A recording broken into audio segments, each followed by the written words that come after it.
Peace Summit will be talking about war. How come, despite the delays in arms and deliveries, Ukraine is still successfully fighting Russia back?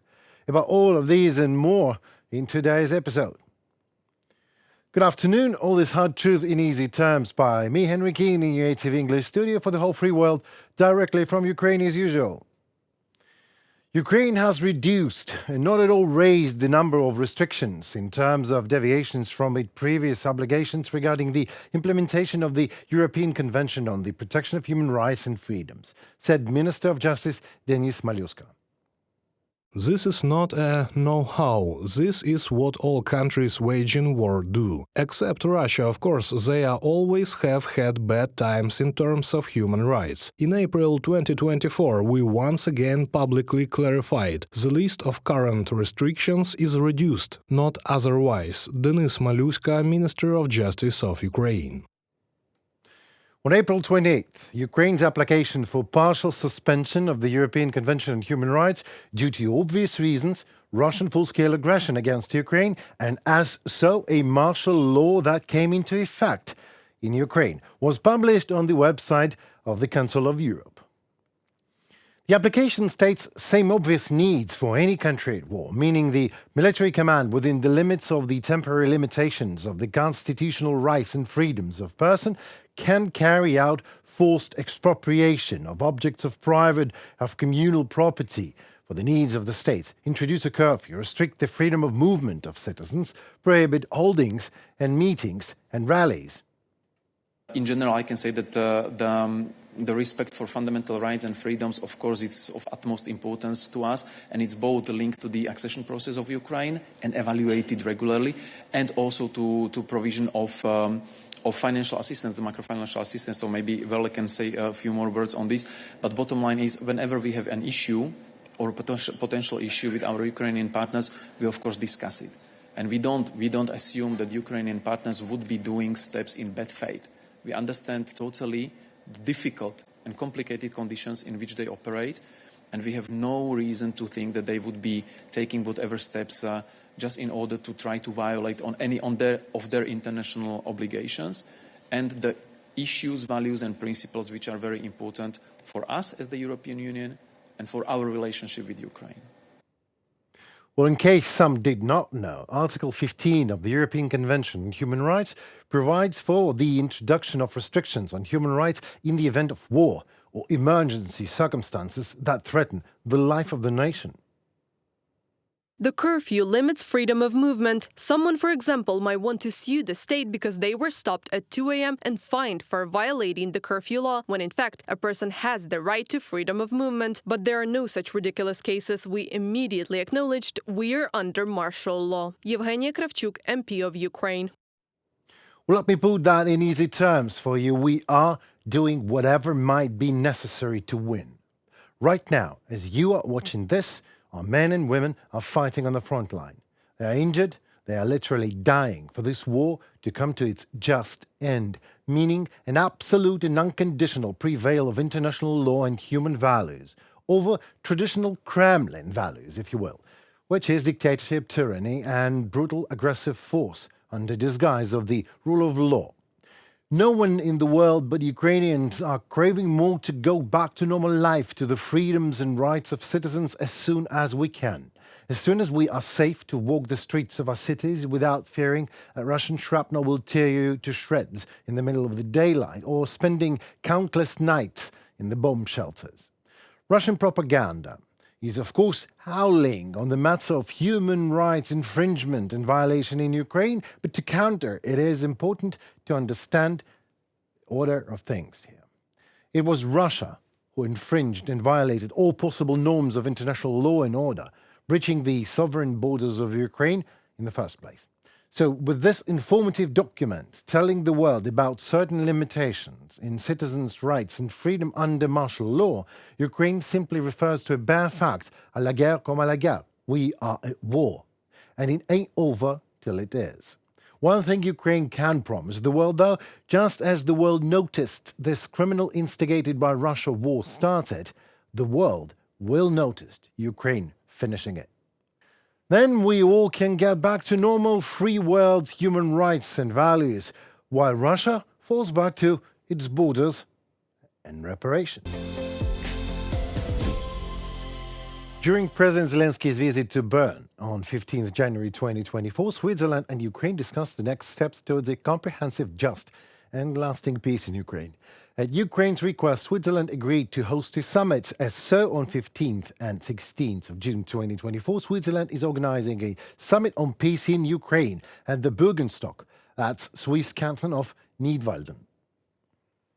The aim of that heads of state and government meeting is to develop a common understanding of a path towards a just and lasting peace in Ukraine. This should be the basis for a peace process. Among the invitees are members of G7, G20, BRICS, EU, countries of the Global South and others. 3 international organizations, UN, OSCE and Council of Europe, will take part, and 2 religious representatives are the Vatican and Ecumenical Patriarch of Constantinople. The full list of participating delegates will be published shortly before the start of the conference. What is clear already for now is that Russia is not amongst them. The Swiss Foreign Ministry noted that Switzerland has always demonstrated its readiness to invite Russia to this summit. However, Russia has repeatedly and publicly stated that it has no interest in participation.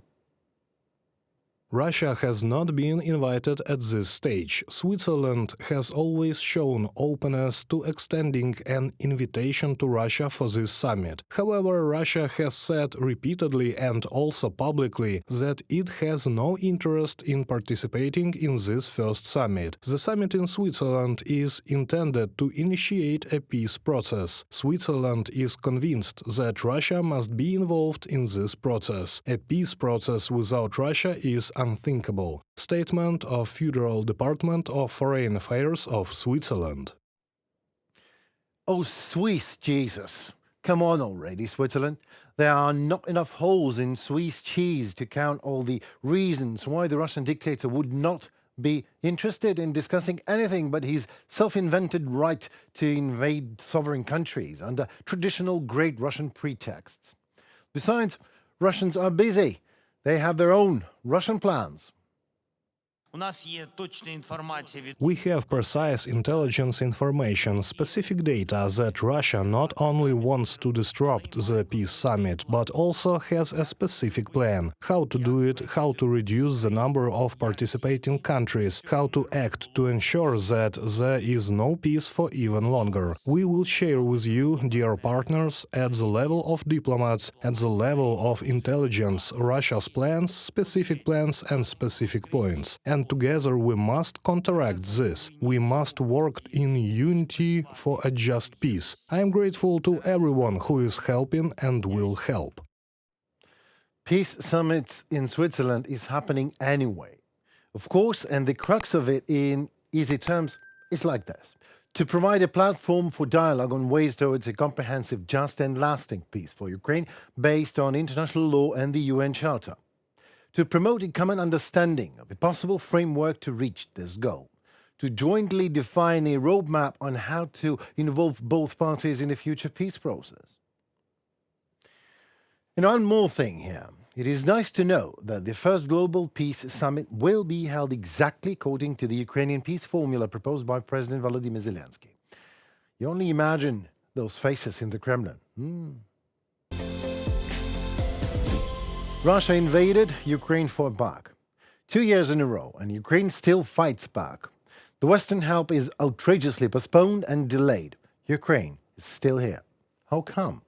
Well, in easy terms, the main reason for us to bleed but stand is simple and concrete as the objective reality itself. We do not have much of a choice, you see. To let go means to stop existing as a nation. And the world finally understands that it is no exaggeration at all. If Russia stops fighting, there will be peace. If Ukraine stops fighting, it will cease to exist as an independent sovereign nation in Europe. So next time when talking about Ukraine, discussing the news from Ukraine with your friends, or sharing opinions about Ukraine, or sharing skepticism about why Ukraine can or cannot win, just bear in mind 2 things. First, Ukraine has already survived the unspeakable, despite all odds. Second, the help is on the way. And this is exactly why the help is on the way, because Ukraine is still standing tall. And we are not standing alone. The President of Ukraine, Volodymyr Zelensky, met with the Secretary of the States of Foreign, Commonwealth and Development Affairs of the United Kingdom of Great Britain and Northern Ireland, David Cameron, in Kyiv. The President informed of the situation on the front line and emphasized the importance of delivering the weapons envisaged by the support package as soon as possible.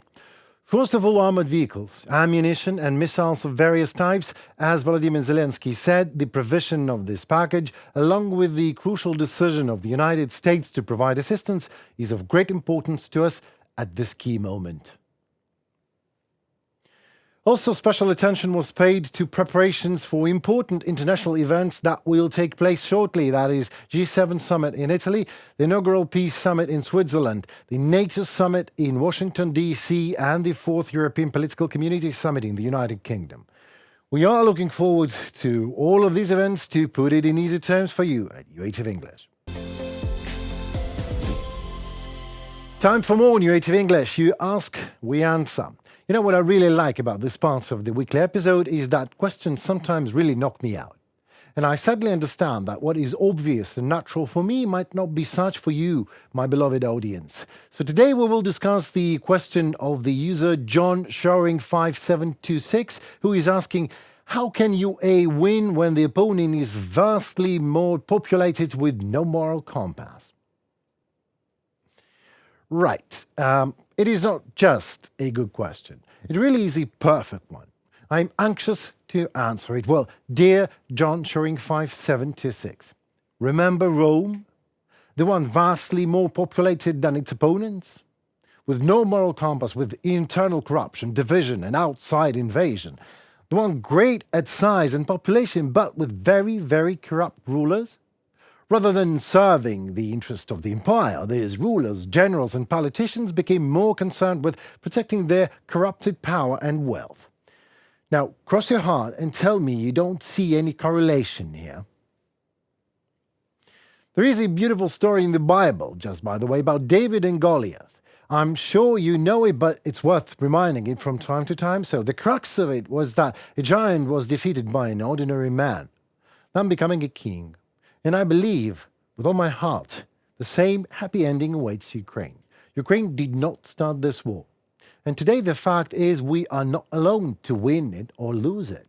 We're not isolated from the world, so it is in the best interests of the Western civilization and the world that likes to call itself free that Ukraine wins. You see, Ukraine is on the mighty side of good.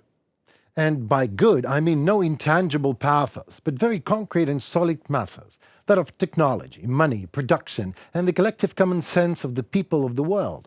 And according to what I see these days, that collective common sense today tells them to be making a choice between good and evil, dictatorship or freedom. And everyone will make this choice sooner or later, no matter how they might try to avoid it, life will force them to. If some would keep on idling and avoiding the choice, well, then the choice will simply be not theirs. And they would have to face the dire consequences of their own inaction for generations to come. See, this is why Ukraine will win, because we have made a national choice a long time ago. It's the West and Western civilization, as simple as that. While Russia has chosen the past, Ukraine has chosen the future, and future always wins. Well, that seems to be all, folks, for today and for the week. It was me, Henrikin, on UATV English, breaking the hardest of truth and easiest of terms for you, for the whole free world directly from Ukraine. We like you and we hope you like us in return. So please like, please subscribe, please share. Help us to promote Ukrainian voice worldwide and stay safe and tune for more right already tomorrow with my dear colleagues of UATV English. Goodbye.